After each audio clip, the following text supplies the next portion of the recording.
তো আমি এখন বেগনি বানাবো, এর জন্য একটা বেগুন নিয়েছি, পাতলা করে কেটে পিস করে নিয়েছি।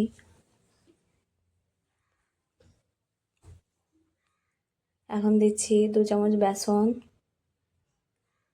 2 চামচ কর্নফ্লাওয়ার, হাফ চামচ লবণ, হাফ চামচ জিরে গুঁড়ো। এখন মাখিয়ে নিচ্ছি ভালো করে, একটু পানি দিয়ে ঘুলে নিচ্ছি। ভালো করে গুলতে হবে। ঘোলা হয়ে গেছে। এখন কড়াইয়ে তেল দিয়ে দিচ্ছি, তেল গরম হয়ে গেছে। আর বেগনিটাই আগে থেকে লবণ দিয়ে রেখেছিলাম, একটা করে ছেড়ে দিচ্ছি।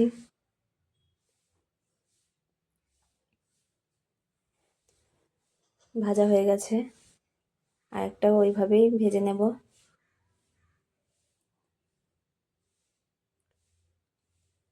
এটাও ভাজা হয়ে গেছে, তুলে নিচ্ছি। দেখেন কত সুন্দর হয়েছে। ভালো লাগলে কমেন্টে অবশ্যই জানাবেন আর শেয়ার করে পাশে থাকবেন। ধন্যবাদ।